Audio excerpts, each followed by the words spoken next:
Your email list is 10 times more valuable than your followers. Despite having more than 1 million followers across all of my social media channels, I'm a firm believer that it's the email list that is most responsible for the success of our business. Now, of course, having social media followers is helpful in growing your email list, but ultimately you're going to get far more return on investment with your email list than you are with your social media followers. Also, it's important to understand, and I say this not to scare you, but just to make sure that we have a mutual, realistic understanding that you don't own the rights to access your social media followers. If you have 100 followers or 100,000 followers, you could lose access to those in the blink of an eye. Just like that, you could get hacked, the algorithms could change, the platform could be banned, it could be bought, it could be sold, things could be disrupted, you could lose access to your account because you were struck down for something that you didn't actually do.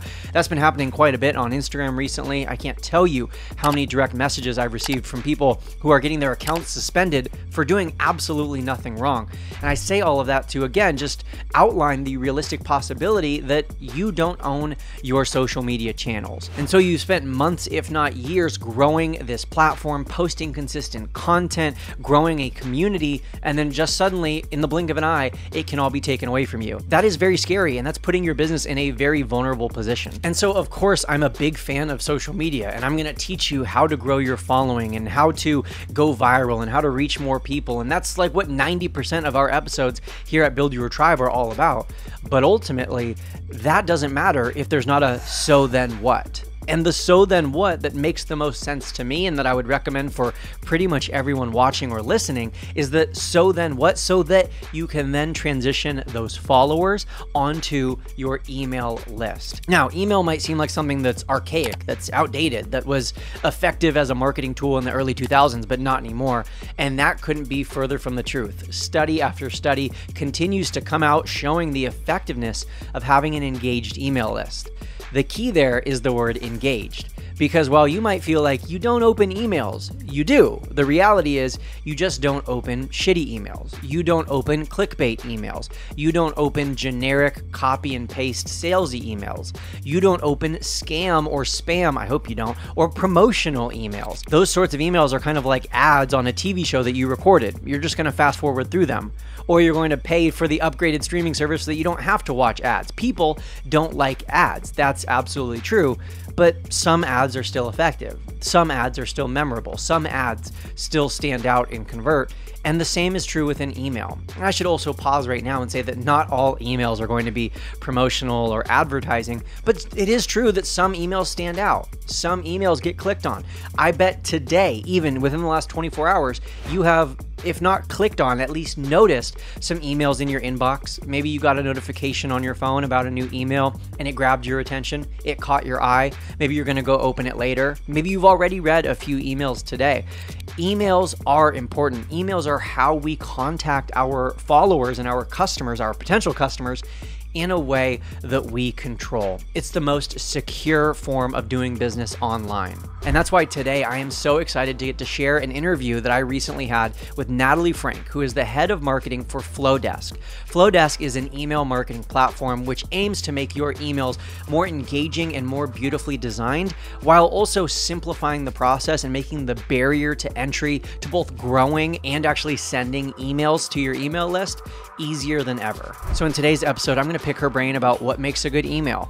What sort of stats should you pay attention to? How do you get someone from just a follower to an actual email list subscriber? How often should you send emails to your email list? How long should your emails be? Pretty much everything that you need to know about email marketing will be included in today's episode. Natalie has a background starting her own small business, so she's more than just the head of marketing. She also very much understands exactly where people like myself and people like you are at. She understands the struggles, she understands the lack of time and resources, and so I'm really excited to get to just hear all of her expert advice and her strategies and tips that she's sharing with us today. So without further ado, I'm going to quit my yapping. Here is our full conversation. Hello, Natalie. Welcome to today's episode of Build Your Tribe. Thank you for having me. Yeah, I'm so excited to get to dive into something that is so absolutely crucial and essential for building a business on social media, building a business online. I'm just going to say building a business in 2024 and moving into the future, 2025 and onwards. So I'd love if you could, before we even get into like the actual questions I have for you today, if you could just introduce yourself quickly to my audience and to anyone who might be like, who is this woman? Of course. So, my name is Natalie Frank. I am the head of marketing at Flowdesk, and my career actually started as a small business owner. So, I know the content creator space. I know the small business space because I started my career as a wedding photographer and ran that business for almost a decade before growing a community, becoming a USA Today bestselling author, moving into tech, and specifically moving into building tech for the community I care so much about, small businesses. So I'm an email marketing expert. I am a mama bear for small business. And I'm just really passionate about helping creators to build a sustainable livelihood, helping them to actually turn that talent and that passion into revenue that can change their lives. I love that. I love that. And we've talked quite a bit here at Build Your Tribe about the importance of an email list. A lot of our listeners might be familiar with our story of how back in, I think it was 2014 or so, my mom's Instagram was hacked. Her Facebook was hacked. Her Twitter was hacked. They started deleting a bunch of posts and posting a bunch of extremely vulgar, inappropriate content. And so we I say we because at the time she was really the social media for our family. We lost hundreds of thousands of followers in a matter of days. And fortunately, we had an email list. She had an email list. And so the business didn't really take a hit. And a lot of those followers were able to basically be invited back. But I think that's a great place to start with just kind of asking you, can you tell us more about the importance of having an email list, especially if you're just, a solo entrepreneur or a creator who's posting on social media? Yes. And I hate hearing that story from you because unfortunately I hear it all the time. Every time I go into the field and we're chatting about email with folks, I can't tell you how many times, somebody comes to me, even if they don't have hundreds of thousands of followers, they've spent years building a social platform that they love and it gets hacked or something happens. And, email is critical. It's more important than ever. And when you are a content creator or a small business owner, one of the most important lessons that you'll learn early on is that there's a difference between rented channels and owned channels, or rented audiences and owned audiences. And this is always where I like to start. It's not necessarily that one is better than the other or that you don't need both. I actually am a big believer in social. I think social is phenomenal. It's giving access to the entire world at your fingertips. It is critical. And yet, it can't be your only marketing channel. If your only channels that you are investing in as a creator, as an SMB, are rented channels, meaning spaces where somebody else owns the platform, controls the algorithm, could shut it down at any time, could, your ability be taken away from you to access that audience, you don't own it. You are actually renting space on somebody else's land. Whereas an owned channel, like an email list, is an audience that you have control over. You actually own that list. So you could have an email list on Flowdesk today, but you can take that list with you. If TikTok shut down, you can't just download your followers and upload them to your Instagram account, right? It's different. It's a different way of marketing your business. So what I always like to say is when it comes to email, think of social as that top of funnel channel. That is your widest reach. That's that rented space that gives you access to the world. It is powerful. And one of the main goals of social media should actually be to convert people to an owned channel, converting them from social to email. So that way you can continue to nurture that relationship. You can continue to convert that audience. There's a saying in the small business space. It was like, if you want to double your revenue, you just double your email list. That's how simple it is to increase the money that you're making in your business because that audience converts at an extremely high rate. They become very, very loyal. Anyone that you subscribe to, you get to know them even better. And it serves as a way where you can really make the sale. And so businesses that have email marketing as a core part of their marketing strategy will often use social in less of a sales capacity and more of a value driving capacity. They can look to social as a way to serve, to show up, to share their personality, their personal brand, to invest, invest, invest. They will do some of that as well on email, but email and the intent, and I won't get too far into consumer intent, but the intent someone has when they open their inbox is very different than the intent someone has when they scroll on social. And so you can truly convert at a higher rate and be more salesy on email after you've offered that value, both on social and via email. It's just such a powerful tool. Yeah, I wholeheartedly agree. And I love that you brought up the idea of like giving value and teaching or serving or pouring into your audience on social, and how you're allowed to do that. That's such a great way to think about it, is like you have the freedom to not have to sell on social. And instead, you can just use social to do all those things I just listed and then drive people to your email list, which is ultimately where people are going to be more likely to buy anyways. And they're more willing to be sold to and to listen to the sales pitch rather than scrolling through 17 hilarious, funny, engaging, captivating, valuable videos on Instagram or TikTok or wherever. And then they get to your like promotional video. It's no wonder they're not paying attention on social. But it's very different in the email, in the email inbox when they're scrolling through those new emails. And so I'd love for you to talk a little bit more about how businesses can get people onto their email list from social, because that's really my primary drive with my social media. I think I probably average 5-ish posts a week per channel that are driving people just to my email list. And none of those are really ever selling. I rarely ever sell a paid offer on my actual social. It's all just driving people to my email. So can you share some ways that people can actually do exactly that? Yes, and I will say you're very good at it. You got me on your Thank you. email list as a fan, just truly by providing value and being really strategic in how that value can be received through your email. It was fantastic, very, very well done. So if anyone's looking for a good example, Brock is killing it. These are just the quick ways that you can start growing that list. And I promise you, this is not rocket science. Anybody can do this.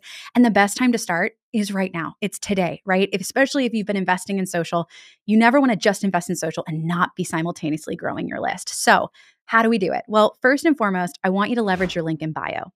This is your most viewed top of funnel space beyond your actual profile on social. So that link in bio should have some way of converting people to your email list. It could be an actual embedded form.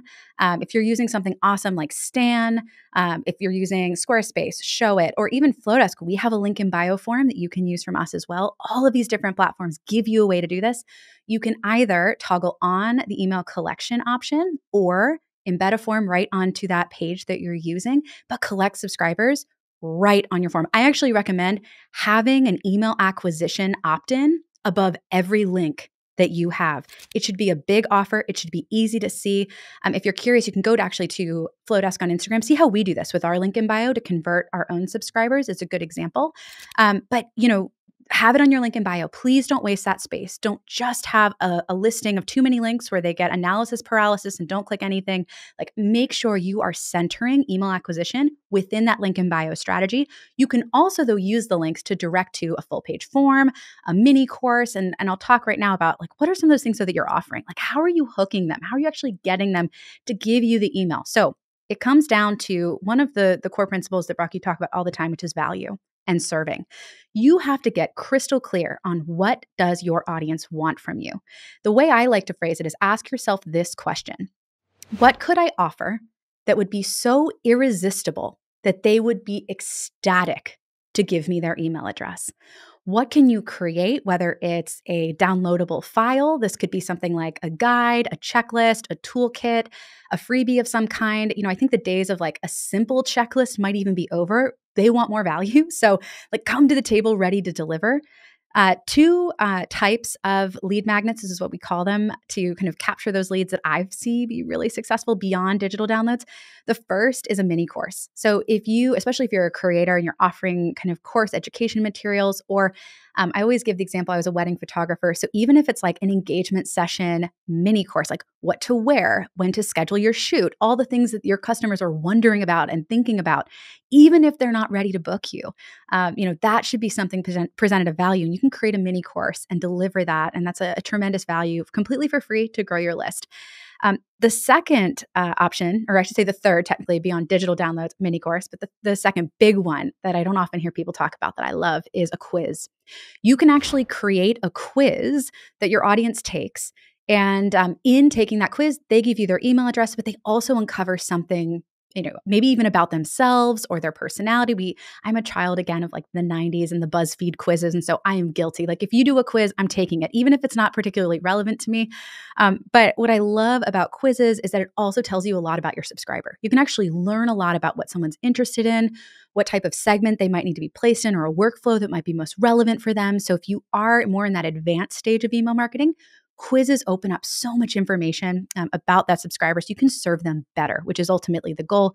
And I'll give an anecdote here with the quiz. My friend Tori Dunlap, when I was chatting with her about email marketing, because she's built this really successful business, her first 100K, for anyone that's familiar, she ended up telling me, Natalie, I actually converted over 100,000 people from one TikTok video. One TikTok video that went viral. I got 100,000 subscribers converted to my email list, and all of that was done through a quiz. And that for me was one of the first things that really turned me on to the power of a quiz. We directly integrate, for example, Flowdesk does with Interact, which is a great quiz platform and software. There are plenty of other ways you could build a quiz. It's not hard to do, but it is a fun way to really ramp up your list growth and offer something of value to your community.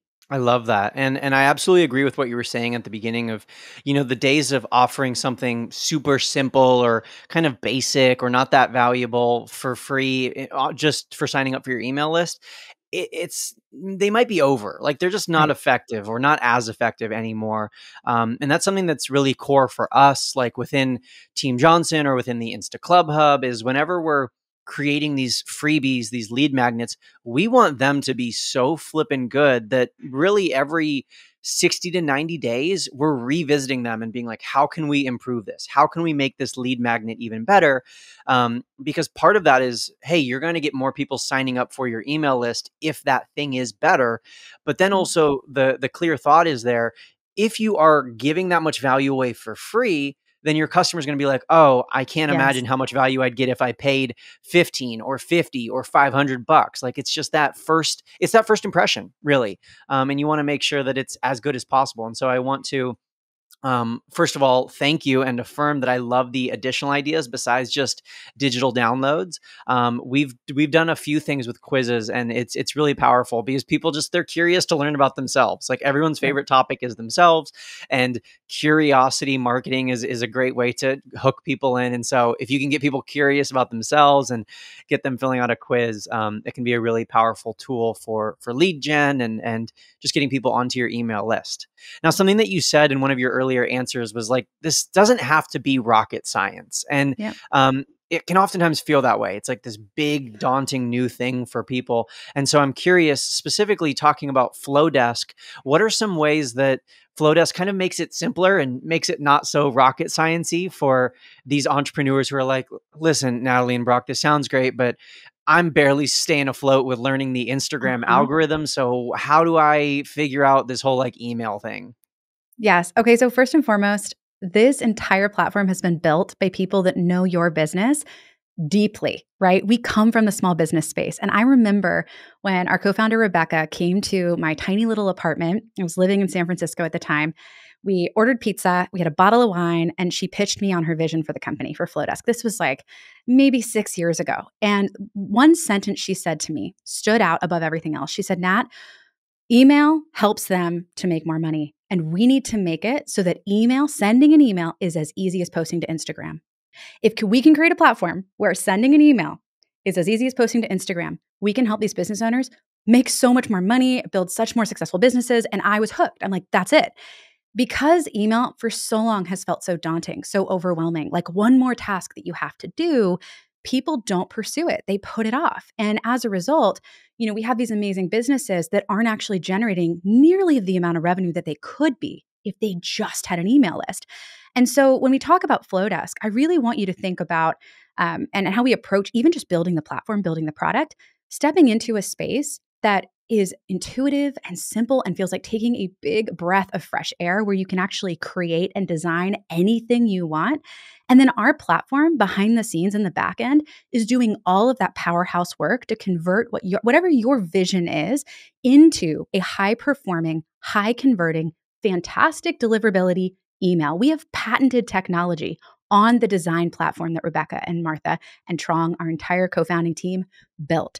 And that patent enables our members to, like I said, get in the platform, have fun, design, create, change fonts, colors, upload their custom brand fonts, like things that you can't do outside of our platform are possible in Flowdesk. And then our technology is doing all of this very complex work behind the scenes to convert that design into something that's going to perform very, very well in the inbox. And so when you think about, what do we do to make it really easy? I would say it's very intuitive. You should be able to find where things are. If you go, I wish I could, you probably can in Flowdesk, and it's going to be easy to find where to do it.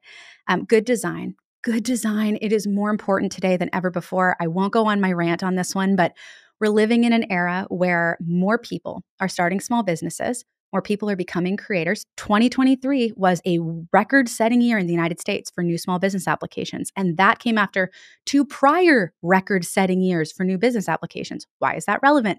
Because more people that start small businesses means more saturated markets, which means you have to stand out. The era of, just send an email that's plain text and it really doesn't matter what's in it as long as there's a giant CTA, like it's over. It's been over. In the same way that on social media, you've got to show up. You've got to truly be yourself and share what makes you different and have a brand personality or a personal brand or a brand voice and design. I mean, all of those elements matter more today, and it translates to email. So it always breaks my heart when someone has like great strategy, great copy, and ugly emails. I'm like, you're killing me.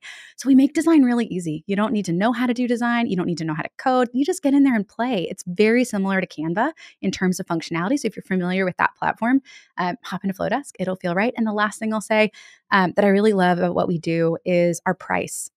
And I know this is a weird one to talk about, but it's something that's near and dear to my heart. Being a mama bear for small business, unlike everybody else, we do not penalize you for growing your list, which means whether you have 100 subscribers or 1,000 subscribers, or your list grows to 100,000 subscribers or 1,000,000 subscribers, it's $35 a month. That's it. We don't increase per subscriber, and that is not the standard in the industry. It used to be when you had a website that you would actually get charged more for the amount of traffic that you had. So if your site had 50 views, you wouldn't have to pay as much as if your site had 100,000 views. And isn't that archaic? Like, can you imagine? It's so archaic to me. And so we don't stand for that. We're really fighting for a pricing structure that makes this simpler, easier, more accessible. We want you to grow your list. We want you to be successful. And that's just kind of built into everything from the product to how we price ourselves. Yeah, I love that. And I can attest to using Flowdesk myself. I am not a techie person. I am apparently not a person who can speak either, but I'm not a techie person. Like, I suck with social media. Like, I'm good with social media, but I'm not good with like the tech side, I guess I should say. And it sounds weird because I'm good with social media, but I don't like tech. I don't like figuring out coding and like the behind the scenes work. I admire people who can build these softwares and code. But like, my worst grade that I got in all of college was a D+, and it was in Intro to Computers, which was basically just like intro to coding. Right. So I suck at that side of things. So I can attest that, personally speaking, Flowdesk was extremely easy to use and very intuitive. And I love that you compared it to Canva, because a lot of our listeners are familiar with Canva and have basically figured out Canva on their own. And so I think that there's definitely a lot of similarities there in terms of the intuitiveness and just the ease of use. But I know you were talking about like standing out in people's inboxes and like the plain text, simple emails with a big CTA. Those aren't necessarily working anymore because it's not 2007. And a lot of businesses, and a lot of small businesses in particular, are now sending emails and are showing up in the inbox. So how do you stand out? Because like, as I'm scrolling through my inbox, there are emails that my eyes go right to. There are Yeah. emails that I'm going to open every single time. There are emails that I'm going to start and I'm going to make sure that they don't get deleted so I can read them later. So like, how do you achieve those things? How do you actually stand out in a crowded inbox? Yes, I'm the same way, by the way. I am email obsessed. Like, there are people who, if I see it roll into my inbox, I don't care what I'm doing. I will bookmark it and make sure that I go back to it. So, what creates that level of loyalty in the inbox? Look, it's very, very simple. You've got to serve before you sell. We've talked about that, and I know it keeps coming up, but if I don't say it, I will regret it.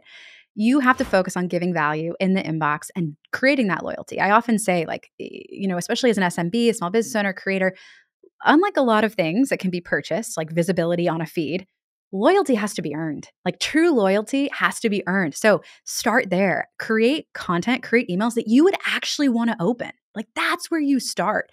Think about those emails that you love. If you're not subscribed to newsletters yet, think about the content in general that you love. What is it about that content that keeps you coming back and keeps you engaging?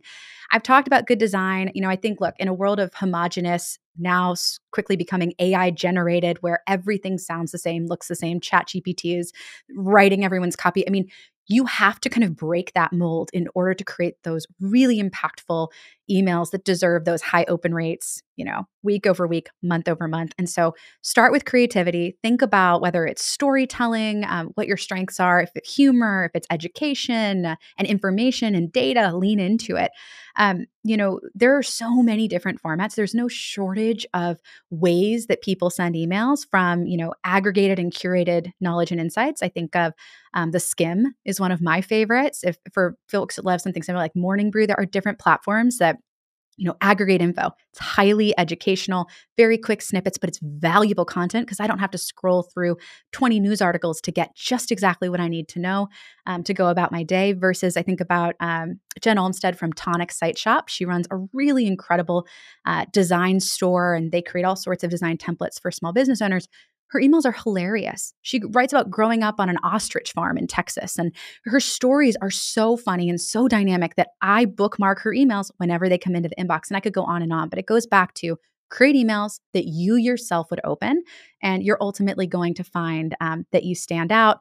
And then the last thing, I'll just say one more thing on design. And I know this is kind of my hot take, because there are plenty of people that do very well with plain text emails. I just happen to believe, I really do, that gorgeous design improves performance. I take people more seriously. I took, again, for anyone that knows how nerdy I am, I studied, psychology and neuroscience at UPenn undergrad as part of my education. I love psych. I love knowing how the brain works. We take people more seriously when things look more professional, right? When something inbounds and it looks more professional, or someone carries themselves in a certain way, because I want to clarify, you can still show up iPhone to face, UGC style. And that is not unprofessional. That is professional when you carry yourself with confidence and you carry yourself, with valuable insights and information, or humor, or a sense of genuine, relationality. But what I mean is, when you show up and you look professional and you look the part, and the way that you tell a story captures attention, and you have this way of ultimately, like dressing for the business you want to be, or like creating content for the type of business you aspire to be, or the creator you aspire to be, people take notice. And I think it applies to the inbox. So create those emails people ultimately, like you would open yourself, they want to read, they want to see, they want to absorb, and be the business that you want to be. Like, show up in the inbox the way that you've always aspired to show up as a creator or a business owner. Leaning into those strengths and ultimately providing value for the audience, it will make you stand out. It really will. One of my favorite things that I've been doing recently that I would recommend for anyone listening, is to kind of piggyback off what you were just saying, is literally like just looking at my own email inbox. I did this 2 weeks ago. I was writing an email for my email list, and I was like, what should my subject line be? And this is at least my flow of things, is I write the email first and then I come up with the subject line at the end. And I don't know if that works for other people. I don't know if you have any idea about like what other people typically do. That's what works for me. So I write the email first, and then I'm like, okay, I'm trying to come up with a subject line that can kind of summarize this email and also create a little curiosity and make people want to click on the email. But I was struggling to come up with like how to word it, how to phrase it, all of that stuff. So I just literally, like you were saying, went to my inbox and just scrolled through, and I didn't even look at like, what are the top, biggest companies doing, or like what is REI and Target and like all these big names in my inbox, what are they doing? I was just like, what emails do I remember opening? what Mhm. emails, when I got the notification, new email, you've got mail. Like when I got that notification, which ones was I paying attention to the most? And then I use those as kind of like a framework or a template for coming up with my own subject line. And so I absolutely love that idea. And I'm curious, I don't know if is that something that you would recommend, the kind of like write the email first, subject line second? Is that what a lot of people Yes. do? Or Yes. am I kind of different there? No, that is exactly the recommendation I would make is finalize your content, then come up with a way to hook them in. That's just the way that my brain processes and works. I will say my top 2 performing subject lines in my entire career that I have ever released, all right? The first was just, "Hey." Just, "Hey." HUI. That was it. I don't Wow. even think I had an exclamation point. I think it was just, "Hey." Wow. Highest open rate I've ever had, and then the second highest was face planting in an airport. And everyone opened it, and it was a story about me Yeah, tripping, falling, face planting in an airport with a business metaphor and a link to a recent blog post. Truly. love it. So I say that to say, like, I think sometimes you can go simple, and other times, you lead in with that hook in the same way you'd hook them with a reel. Like, think about if you're opening a reel, you've got what, 3 seconds, if you're lucky, to convince someone to not scroll right past. And the subject line is the email marketing equivalent. So I love, Brock, that you scrolled through. I think that's a great way. If you're not sure where to get started with a subject line, also just like scroll through the promotions tab in your inbox. Notice what catches your attention and notice what you scroll right past. Start to see if you can pick out trends because oftentimes those are the best lessons. Like as a marketer, it's less about what a textbook says that you should do, and it's ultimately more about actual behavior of actual people in those circumstances and situations. So I love that advice. I think that's top tier advice. And if someone's getting started, unsure what to write for a subject line, pop into your inbox. What grabs your eye? What grabs your attention? And then see if you can kind of make that formatting fit for your email. Awesome. I love that. And I love the example of the "hey" being your top email subject line of all time. It makes sense because if I was to get that, I would think it was a personal email. Like Mm. I might even think it was like a text message. And so I would open it right away. So that makes sense. What are some common mistakes to avoid when we're writing our emails or we're designing them or the subject lines?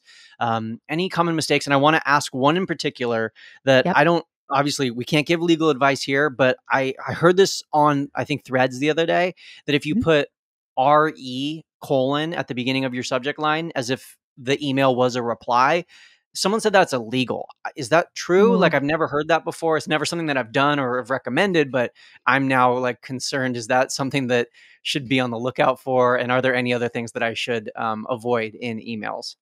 Yeah, I don't know if it's illegal. I Yeah. think as with anything, trust is paramount with an audience or with a subscriber. So I would just always advise against doing anything that might mislead someone in any way. Because there's nothing worse than getting an email and then opening it and going, wait, what? Oh, did I miss a meeting? Were we supposed to be on a call? Because I've gotten those emails where it's like, we missed you today. And I'm like, oh no, like what did I miss? And then just to find out it was, a sales pitch to something. So I don't know about the legality, but what I will say just from like an advisory standpoint, just be genuine and don't damage that trust over an open rate. It's never worth it. But in regards to mistakes, so some of the biggest one right now that is top of mind for me because we're entering an era where deliverability is more important. In the same way that on Instagram the conversation's always the algorithm and lately what's going on there. On email, it's like deliverability. How do we make sure that our emails are getting into the inbox where we want them to be? And, one of the biggest mistakes I see folks make is this is going to sound very simple, but sending a massive email blast to a cold list, or I really hope this doesn't happen, but we hear it all the time sending a massive email blast to a list that did not opt in. A list that did not actively ask to be a part of your marketing materials, a list you downloaded from somewhere or a list that you aggregated over years and years and years, but they didn't actually opt into marketing emails. Maybe they opted in to work with you or opted in through a different route and just assuming they want those materials. Why is that a huge mistake? Well, deliverability is critical. And so you never want to damage your sender reputation that's associated with your email address. And you just want to make sure that they're opted in. They know they're going to be receiving emails from you. If you have a cold audience, you can still engage with them. I recommend warming up that list. We've got resources on how to do that. It's not hard, I promise. But warm up a list. Don't just send a massive blast to folks you haven't engaged with in a long period of time. And by the way, long period of time might surprise you. I would say if you haven't engaged with them in an email marketing capacity in 3 months, I would consider them cold. That's just my personal take. So really kind of, or a quarter, you can think about it quarterly. So think about it from that perspective. Don't just massive blast to a large list. It can really impact your deliverability, especially if people are hitting spam. It's not a place you want to be in. Another mistake I see people make, this is going to sound simple, but gosh, I even see professional email marketers make this mistake, not sending preview emails to yourself prior to emailing your list. Send yourself a preview email. Review that email in your actual inbox. Look at it on mobile and look at it on web. Make sure that it looks right. Make sure that you didn't make any kind of errors, grammatical, spelling errors. Make sure the links work. Click everything. Like, it's very simple, but you'd be surprised how many times someone will send out an email and just they didn't send a preview, they didn't click the links, and the links aren't working. It's human, it happens, but it can be easily avoided. And then the last one I'll say here, and we can go into more if you have specific things you want to chat about, but sometimes emails are too long. So this is a big mistake I see people making. If an email is too long, inboxes like Gmail will clip it. And what ultimately happens is once an email is clipped, it can impact, a multitude of functions, but it just makes it a less effective email. So it'll kind of cut off the whole bottom half of your marketing email. So you want to, in that preview send, also just make sure that Gmail's not clipping it if you use Gmail, or any other provider. Just double check, make sure it's not too long, it's not getting clipped, not getting kind of, minimized, and all of your information can get to your audience. Gotcha. That's very helpful. You mentioned not communicating or not emailing, not sending to your list within this quarter, within the last 90 days. Yeah. So keeping with that idea of frequency, how frequent would you recommend for someone who's just getting started? And then is there like an upper end of the spectrum where you would say, absolutely, I would not recommend sending 17 emails a day, or like whatever that upper end of the threshold is? Yeah, so I can go on the record and say I do not recommend sending 17 emails a day. That would not be ideal. But in terms of frequency, okay, so if you're just getting started, my recommendation is to choose a frequency that you can comfortably commit to. So for some creators, it's going to be once a month, and they're going to do a monthly newsletter. And that's a great place to start. Monthly is fantastic. If you're willing to do a little bit more, I have seen a lot of success for creators that have a weekly cadence where they're sending an email every Tuesday or every Wednesday or even every other week. Weekly frequency, it just tends to keep you top of mind. And I've also seen too, it doesn't have to be brand new content you're not sharing anywhere else. You can basically take content you'll be sharing that week or recently have shared in other places and just reformat it for email. Right? If you're not even sure where to start or what to send and that feels too intimidating, you're not reinventing the wheel. Use what you've already created. It's phenomenal content. Just figure out a way to package it in email format. And you can even use it to boost that content post publication. We've seen people, whether they have a podcast, a YouTube channel, they're thriving on Instagram, their email list drives a ton of organic traffic back to those posts, those videos, those channels, and can actually create a second wave within the algorithm of attention and traffic. So just a little like tidbit and tip there. But one thing I'll share, so I'm a big data fan. I know you love data as well. We did a small business marketing trends report at the conclusion of last year that we published early January, and we analyzed 6.8 billion emails that were sent across our platform. And in that, we wanted to see how frequently people who are sending those emails are actually sending them. And here's what we found. 63% are sending less than once a month. So there's so much room for opportunity there. Like in my role, I'm constantly thinking, how do I help people be more successful? They've got to send more than once a month. But over half of people who run a small business are doing an email less than once a month. So a lot of room for opportunity. But 18% send multiple emails a month. 12.5% are sending it weekly. And then we've got about 6% that are doing monthly. So if you can't commit to the weekly, I would say don't end up in the every other random month sporadic. Commit to at least monthly. But know that it's definitely something you're not alone in, feeling uncertain about. And start with something you can commit to and do your best to stick to it as you would with any content marketing strategy. Absolutely. I mean, that's exactly what I say on Instagram is rather than picking like a random number that you have to stick to, figure out what you can comfortably sustain, and Yes. then create systems to scale that up or to make that sustainability more sustainable. And so I appreciate that answer very much. Speaking of the data, which I love all of those percentages you just shared, I was definitely in the 63, you said 63%. I was Yes. in Yeah. that in 2023. And at least with my personal email list, within our business email list, we send emails weekly. But like my personal, much smaller, more intimate email list was every couple months when I had something I wanted to send them. So it was a very cold audience. But this year, I'm pretty proud. I've been consistent with pretty much once a week. There have been a few weeks here or there where, That's awesome. I've fallen off the horse a little bit, but pretty consistent with once a week for this whole year. So I'm proud of that. But speaking of data and metrics, what are some things that people should be looking at? Because on Instagram, we have like 50 metrics to track with views and comments, shares, reach. There's a million things. What are some metrics that people should pay attention to within email marketing?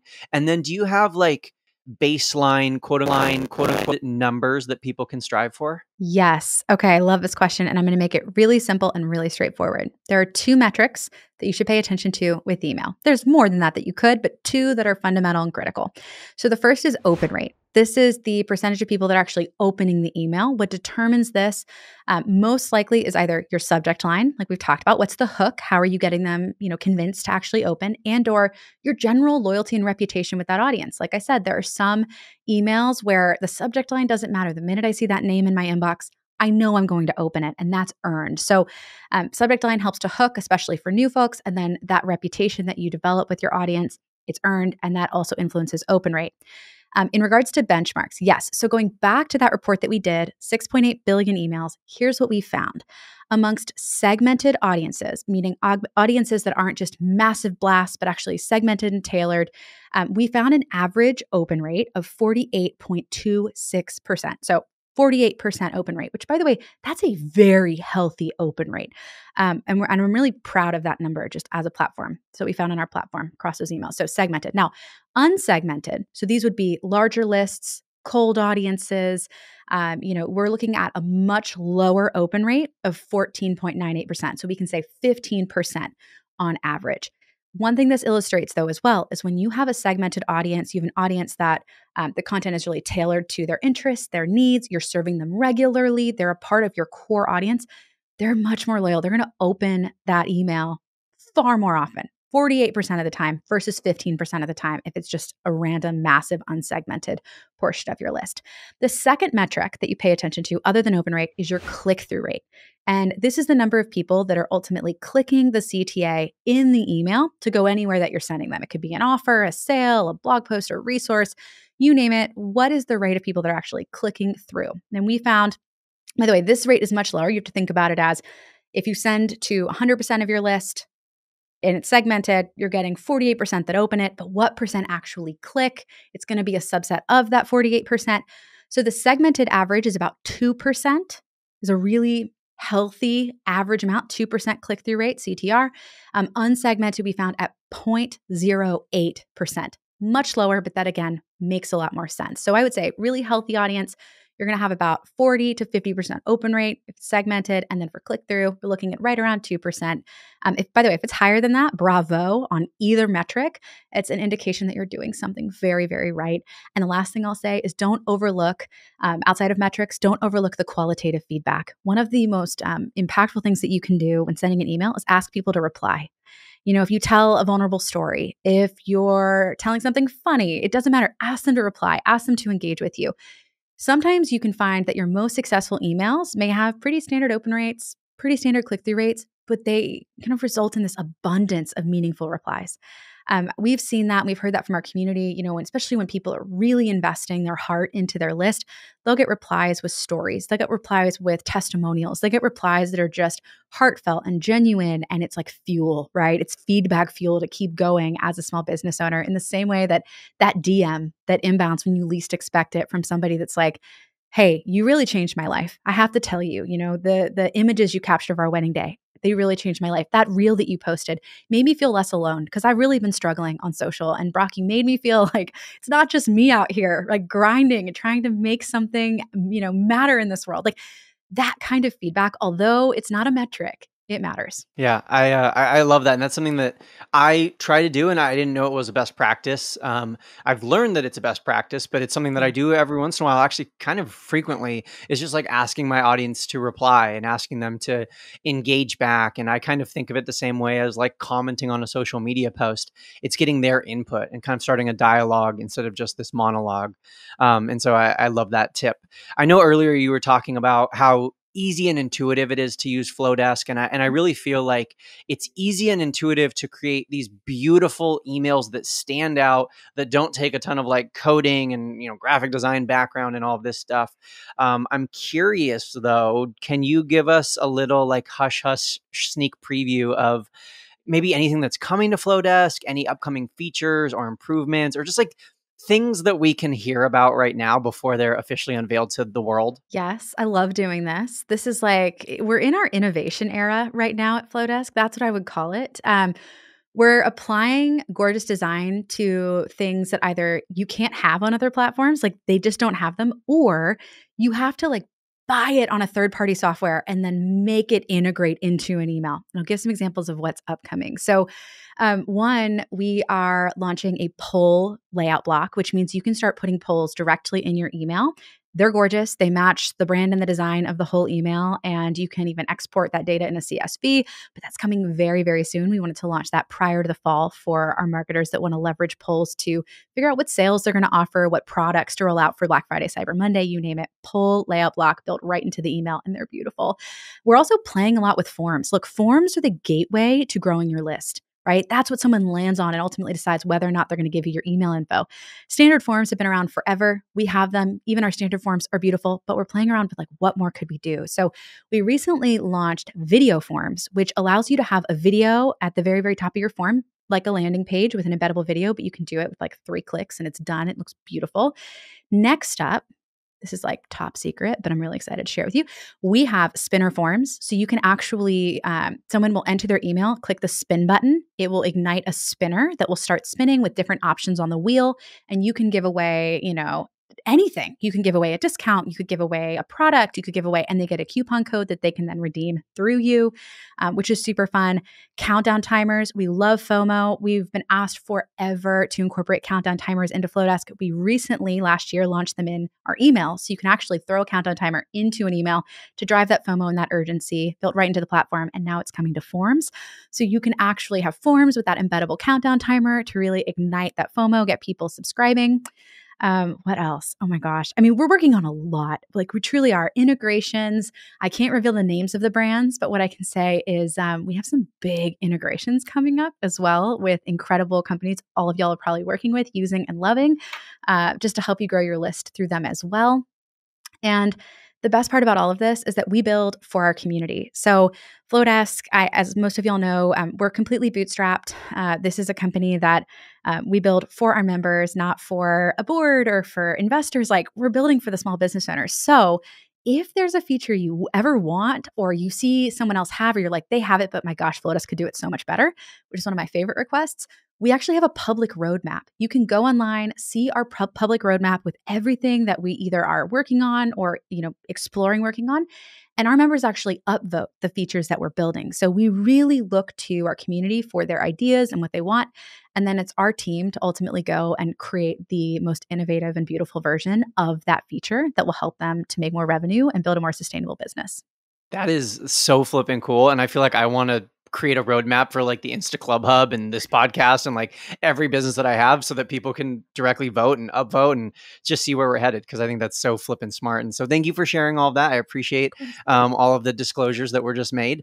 And I really just appreciate you for being on today. This has been such a great conversation. And I think I hope they got so much value out of it. I would love to just, one final question, ask you, what advice would you give to someone who's just getting started? I polled my audience recently, and I think it was more than 60% of my followers aren't currently using or they don't even have an email list. So what would you recommend to that person just as kind of as we wrap up today? Yes, my biggest recommendation is to start.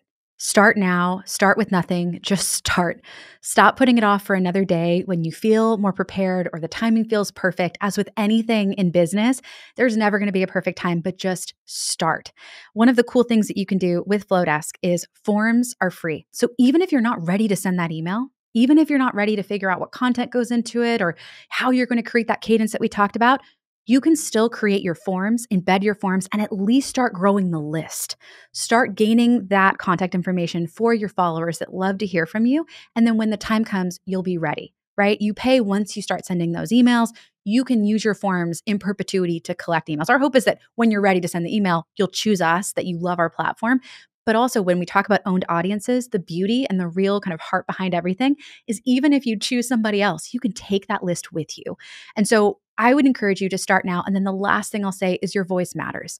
Your audience wants to hear from you. I think it's sometimes a limiting belief or a lie that we tell ourselves that, it applies to everything in small business, everything in being a creator, that, somebody's already doing it, but somebody's already done it, and where's my space? But nobody's done it like you. And I think that's so important when it comes to email. Remember that there are people out there who your words could impact for the better, that need to learn from you, be entertained by you, uncover something new about themselves through your eyes. You have so much value to offer. The world genuinely needs what you've got. So get started. Don't put it off, and ultimately lean in and be yourself. You will be shocked at what an impact it makes for your business and just how it allows you to connect with people in an entirely new way. Amazing. Thank you so much, Natalie. I appreciate you for being here. We will link up Flowdesk and everything down in the show notes below, but I appreciate your time and your expertise today. Thanks for having me. Thank you so much for listening today. And from a business perspective, I just got to say the fact that Flowdesk allows you to build your email list for free and you don't actually have to start paying until you actually want to start sending emails is so smart because it makes your barrier to entry so much easier. It makes it so much lower of a risk, so to speak, or requires such a lower investment to start building your email list because you can do it on Flowdesk so quickly, so simply, and so inexpensively, if that's a word. So again, if you want to get signed up for Flowdesk, you can find the link down in the show notes below. But as a bare minimum, if you take away nothing else from today's episode, it is please just get started with growing your email list. Your future self, your future business will thank you for it. And I want to thank you for listening. So thank you so much for being here today. I will see you next week. And as always, happy networking.